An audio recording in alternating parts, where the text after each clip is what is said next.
Wow, hey guys, good morning. It's Sunday morning and here at PinePoint. Hey How guys, you doing, Bob? I'm doing great, Zach. How about That's yourself? awesome. That's awesome. No, Hey, I'm doing good. good, good. Hey, it's a beautiful sunny day out there this morning. A little brisk, but being mid-November, I think we've had some great weather. We really can't complain about it, I'm telling you. I don't know about that, Bob. I heard some crap about next week. Well, again, it's not next week yet. It's today. Oh, that's true. That's So true. it's beautiful outside. But I kind of heard that same thing, unfortunately. Yep. Anybody want to get my snowball ready? It's a funny story. My brother is one that's real big on doing maintenance on his snowblower, his lawnmower. He always gets it out a few weeks before to make sure to get it started, and make sure everything's all right. And I'm just the opposite. I mean, I had a snowblower that I literally had for 20 years, and I never, ever changed the oil. I would just add to it, I would wait till and I still do, wait till the snow flies, and then I'll go ahead and pull it out and crank it over, and hope it turns over. Yeah. Well, It gives me a heck about it all the time. want to hear something funny? So I'm the guy that drives my truck down the road during the middle of the snowstorm, watching everybody clean out their shed. Okay. Trying to get the snowblower. Yeah. I'm guessing that's you. It might be, yeah. You know those people you see that everything out of their sheds in the middle of the winter, out in the middle of the storm, and they're just getting ready, or literally hours before the storm. Get your stuff ready, guys. Yeah.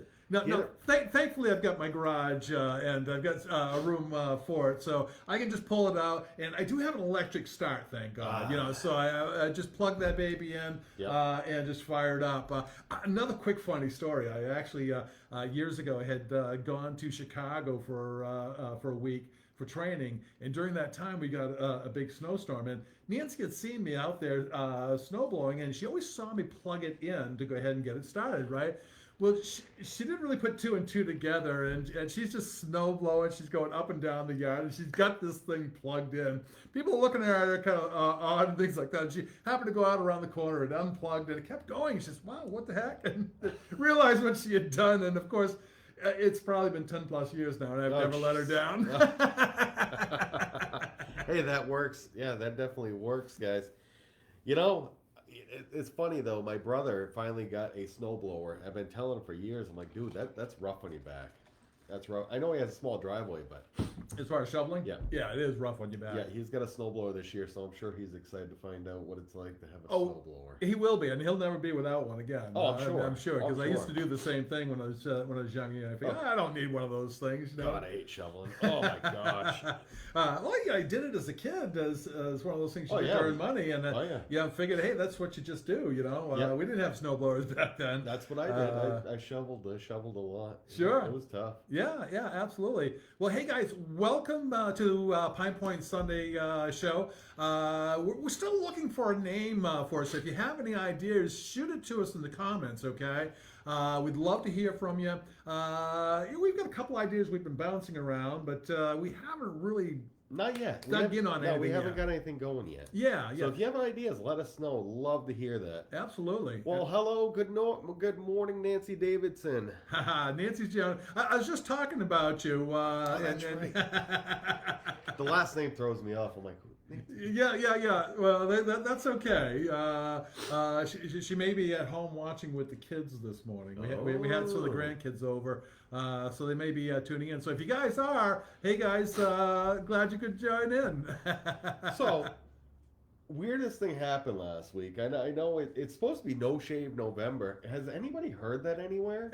I have. I've heard it on the radio. Oh, really? Yeah, BLM's been promoting it quite a bit. I guess I don't listen to regular radio or TV because I haven't heard it anywhere. Yeah. No, they've actually been talking about the No Shave November and things, and there's one particular DJ in the middle of the afternoon. I can't remember what his name is off the top of my head, but I believe not seeing a picture of him, I probably guess that he's got the beard or the mustache at least, but because he's a big advocate of the No Shave November. Oh, well, I don't know about you guys, but I haven't shaved in a few Novembers. So it's been a few. And I shaved this morning, So.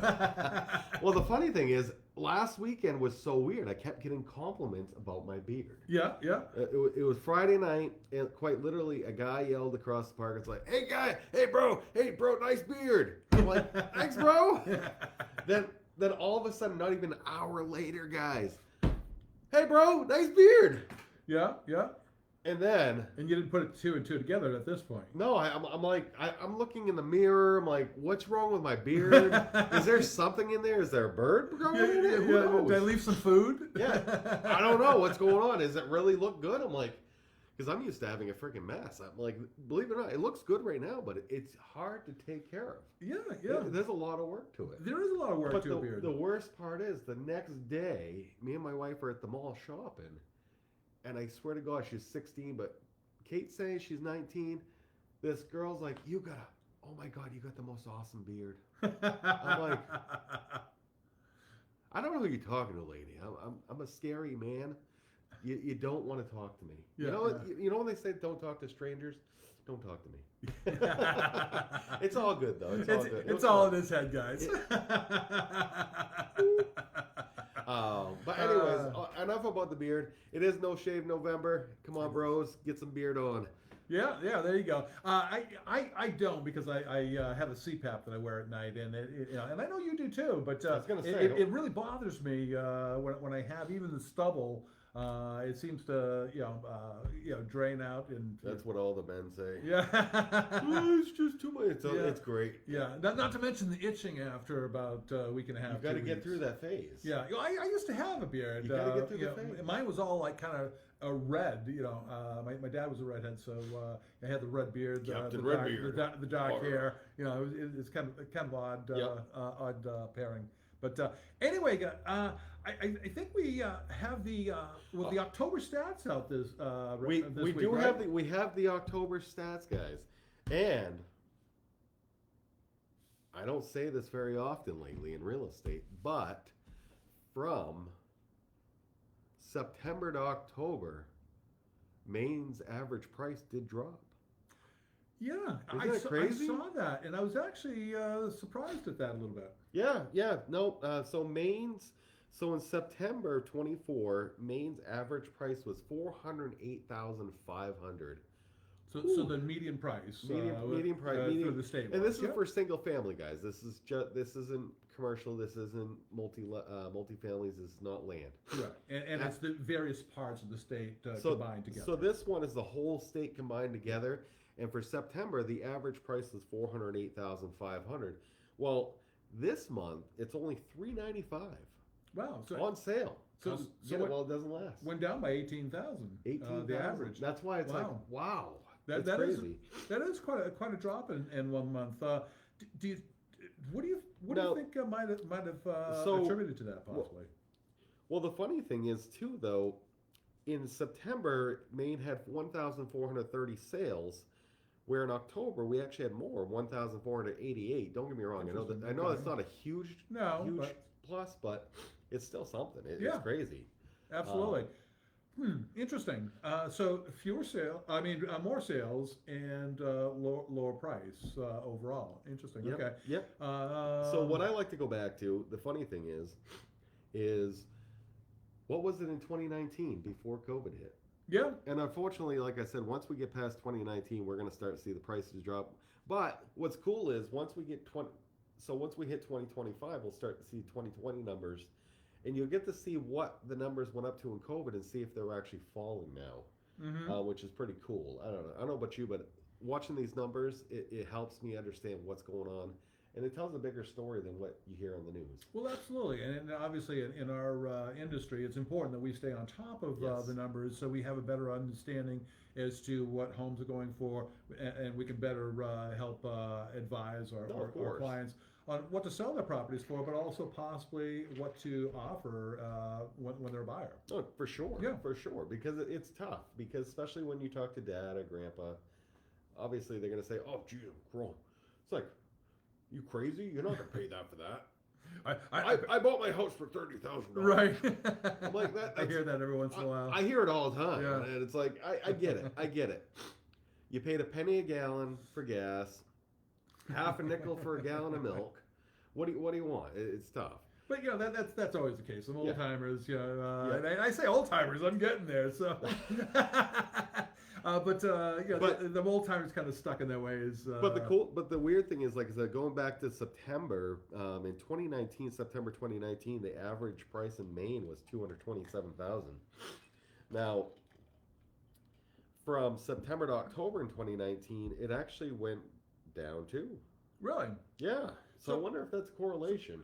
So it could be a seasonal type of correlation there. Yeah. Because we do see a downtrend, obviously, starting to happen this time of the year, going into the holidays and to the first of the year. I mean, that's a normal trend. Our busiest times, obviously, during the late spring through I don't know early about fall. that because, Bob, I was looking at my sales this past year, and honestly, I feel like my biggest sales were middle winter. Well, you were It's telling me weird. that, looking at the actual trends, even in our industry, your trends were just kind Just of the opposite. It which was odd. weird. It was really odd. Yeah. So that's why numbers are actually pretty important because what these numbers are might not necessarily be completely your numbers. No. Either. These are states numbers. This has nothing to do with me personally. No. This is straight from Domus. Yeah. Not me messing with anything. Domus is a service we have as a realtor for the Maine Association of Realtors. It has statistics whenever we enter something into the MLS, that's where it's collected and all the data is put together. But going back to 2019, so in 2019 in September, it was at 227, and now for 2019 in October, it went down to 225. Not as big as a drop as it was today. But remember, the market's a little bit more volatile today than it was back then. Just because of everything going on, there's a lot of stuff going on in the world. There's a lot of we're still working through the whole economic situation that we came out of COVID with. But the funny thing is that sales actually dropped in October 2019 compared to October of 2024. So in 19, it went from 1897 sales in September to 1861 sales. Interesting. So it dropped about 30, but not a huge gap, but still, it's a little bit different. And obviously, the whole industry and economic situation back then is a little bit different than today. Right. But the fun part is, let's jump to counties. So I always love to start with a Kennebec County, home of the capital Augusta. The average cost of a single-family home in Kennebec County in October was $340,250, which is up quite a bit from September, which was at $329,000. Sales went up from 131 to 146. So what's cool is Kennebec is like one of those radiation things. Remember, the economy in the state of Maine works from Portland. So Portland's the hub, and it just keeps radiating out from there. You good? Yep. Okay. Oh, yeah. But back in 19, what's interesting too is we had the average price in September was 172 compared to October 19, which was 177.5. So the price did go up at that point, but sales did go down between those 2 months, 214 to 170. Not a big deal, but just noticing the price difference has almost doubled from just not even 10 years ago. Right. Yeah, it's interesting looking at the numbers, and it gives us a better understanding certainly of where things are, and maybe even a little bit of that crystal ball effect that we'd like to have as to where things are going. Who knows? That's the key, because I keep saying it doesn't. The economy is interesting today, where we still have a huge demand, but they're trying to halt the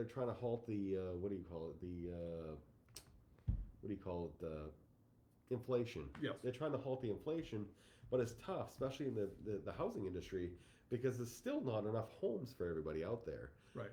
So the game right now is to build more so that the prices will come down. The same with rentals, because the more rentals available, meaning they'll come down. Yeah, absolutely. That's one of the things that we've seen over the years is that really for the last decade or more, we just haven't built enough homes. No. And I think I mentioned the statistic a week or two ago, but normally it's like about 13% of the market of being sold is new build, and we're seeing actually much higher numbers with that now. Well, and good thing, actually. it is a good thing, but the problem still is we don't have enough builders. Still not enough. Yeah. There's not enough coming on, and it's funny. Not to go politics, but I love when politicians say, "Oh, they got to build more. They got to build more." Well, you need people to build it. You can't build without the people. You can't just say. So, guys, we need more of you in the trades, okay? Because that really ultimately is the problem. A lot of younger folks aren't getting into the trades. Not the numbers that we've seen in the past, and it's tougher and tougher these days, and we see it. Actually, that brings up folks. That actually brings up something, Bob. Here's a question for you guys. What do you think is more common for today's family, a smaller home or a bigger home? Because I don't know about you, but going through the 90s and the early 2000s, everybody wanted bigger. The bigger was better. Cripes, you went to the fast food restaurant, bigger is better. You got the biggie this and the biggie that. You want to supersize that? Supersize? Whatever happened to the supersize? That's gone, baby. Where you get the gallon soda. Oh, that's gone. Christ, I remember working at McDonald's. I got a double quarter pounder, a supersized fry, Diet Coke. Diet Coke, yeah, of course. But you know that was nothing about the Diet Coke part. It probably just was better tasting. I don't know. I always got a kick out of that. Supersize this, the biggest burger we made. Diet Coke. Yeah. See, I was always a Pepsi guy, and I was the same way. I drink the Diet Pepsi instead of the full flavor Pepsi. I found that just tastes too sweet. Too sweet. Yeah. So I'd probably say the same deal with that. But interesting. No. So the numbers are great. They're good to understand and know. But one of the other things I think we wanted to talk about today is buying land. Right? Yes, buying land. Yeah. I've actually been fielding a lot of calls lately, and you probably have too. Oh yeah. People looking for land, talking about possibly building and things. And there's really a lot that goes into land. A lot more than a lot of people think. No. We just kind of want to talk a little bit about that. So, well, the funny thing is land's interesting because in one way there's really not much to it. Mm-hmm. It's soil, dirt, trees, and rocks. True. But at the end of the day, when it comes to the tough part of land is more or less buying it. Because unless you have cash, if you have cash, no problem. Like I said, you have cash buying a house. Yeah, no problem. Cash really takes over anything. But the problem is when you have to go to somebody to get money, land is looked at much differently just because it's not that when a lender's looking at you as a buyer for land, they're not looking at you're going to care too much about it if you're in a hard part of your life. Mm-hmm. Because if you have your house or your rent and a piece of land, if you don't have enough money to pay that monthly bill, what's going to go first? Yeah, you're not going to pay the land bill because what are you doing? It's just sitting there. Mm-hmm. So that really comes down to it. And then the other thing is not every lender will lend on a larger piece of land. Right. So some lenders will only lend on up to like 5 acres or something like that. Just because they don't want to see you buying it and subdividing it. Right. Because if you do buy a piece of land, even 300 acres, let's say you buy 300 acres, you can't sell any of that land without actually going to the bank to get a partial lease. Right. So, and that's one of the things they're afraid of is people trying to sell land without getting that partial lease because it does happen. As many securities as we have out there, title searches and everything else, it still does happen. That's why you get title insurance. Mm-hmm. And I think that's what I was alluding to. There's a lot more to it than a lot of people think. Because you're right. I mean, it's real simple. It's dirt. Yep. And dimensions, and that's it. And then the other fact is a lot of times you'll need 20 to 25% down, which. Don't get me wrong, 20-25% down on 50,000 is not horrible, but it's not really the great either. Mm-hmm. I don't know about you, but I still run into more buyers that are cash poor than they actually have money. Oh, absolutely. And if you don't have money, that doesn't mean you can't buy a house. No. If you have credit, we can get that done. Yeah. But come talk to us. Yeah. Again, talk is free. Give us a call. Love to chat more about these numbers. But going back to the land piece, it's not even finding the land that's the issue. It's your lending, it's your perk test, it's your accessibility. Because even though you see a piece of land and it looks like, oh yeah, that's buildable, what if it doesn't have access because the road is a major corner there? You can't get a DOT approved driveway. Mm-hmm.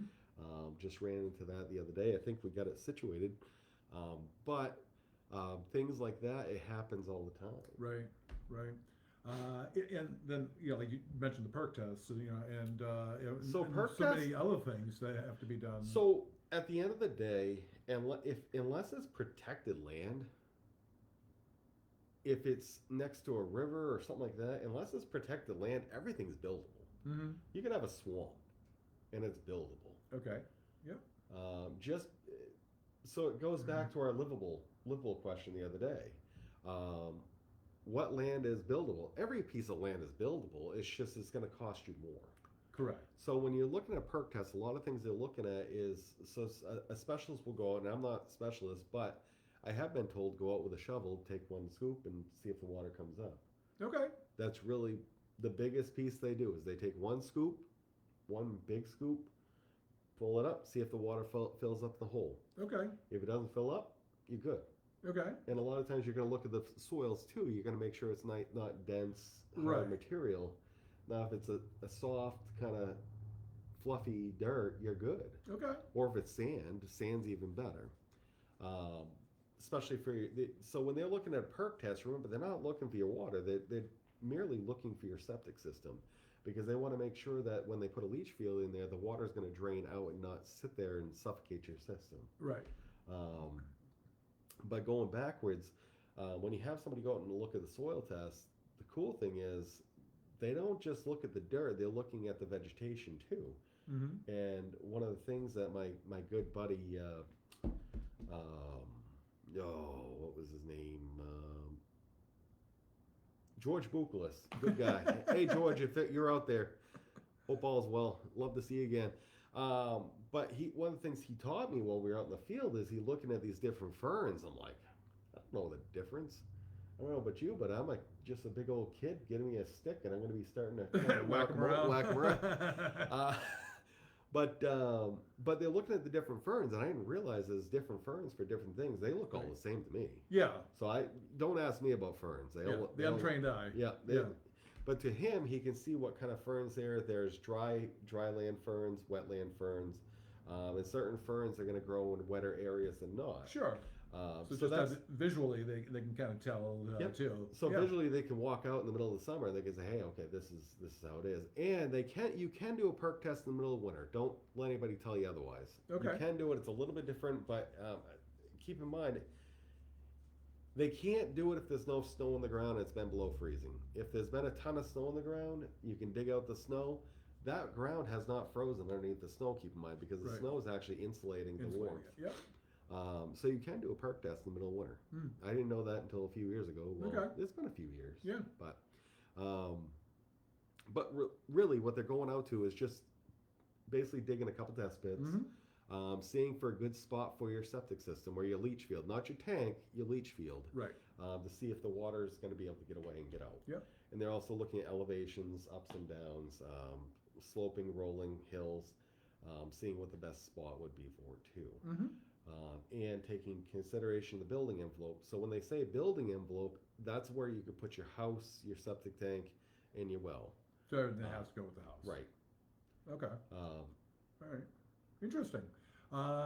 So again, that's one of the earlier pieces, and there's obviously a number of other things that go are involved if you're looking to build. Once you go in there, so one of the big things is once you go in there, though, you get that perk test done.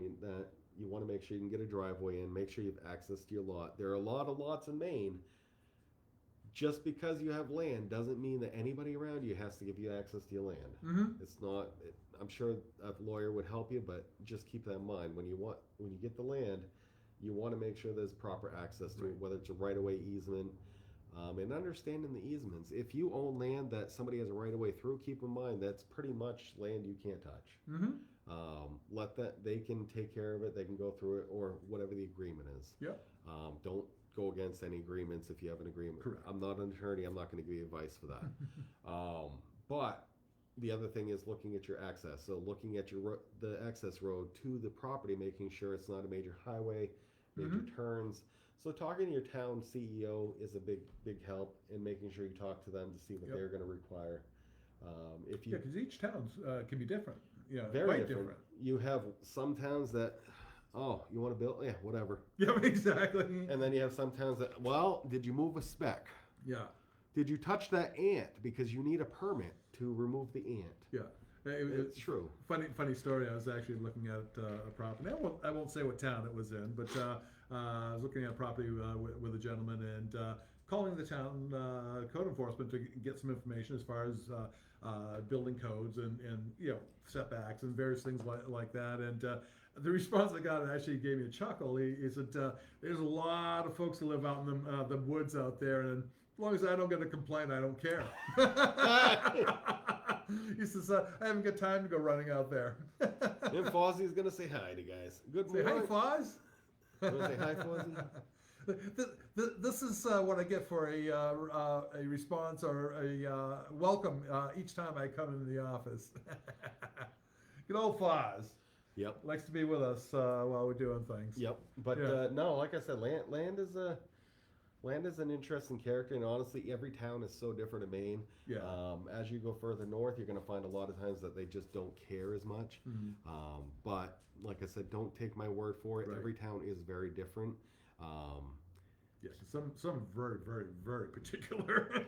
Oh yeah, there's a situation where doing a subdivision, and I'm not going to name towns this, but the CEO wanted literally every house to have a shared driveway with the property next to it. That way there weren't too many entrances going onto the road. Interesting. And this is in the middle of nowhere. Like you don't have to worry about traffic so much. So Right, I'm right. like, scratching my head, I'm like, why? Yeah. Because nobody likes a shared driveway. No. Even if it's 5 feet, they just, the idea that you have to share land with somebody else is kind of like, really? Yeah. No way. No freaking way. Exactly. Yeah. But I hear you. So if obviously there's a lot of moving parts in buying a home, but also in buying land. Okay, so I guess the best advice we could probably give is get somebody like ourselves involved early. Okay, Yep. It's really important to get a specialist involved. We have, as you notice, all the stats. We have the information necessary, and we have the skills to help you out every step of the way. So please give us a call. And the greatest thing is, talk is free. That's right. Just pick up the phone, call us. We love to talk. Absolutely. That's all we do all day long. Did you know that? That is true. We do a lot of talking. Now I don't want to get started on that because I've been accused by my brother that that's all I ever have done throughout my career. But well, I get blamed for calling people left and right. They're like, "Do you ever buy?" You're always calling me. I get yelled at by my brother. I call him 4 or 5 times a day. Yeah. Yeah, just to talk. Yeah.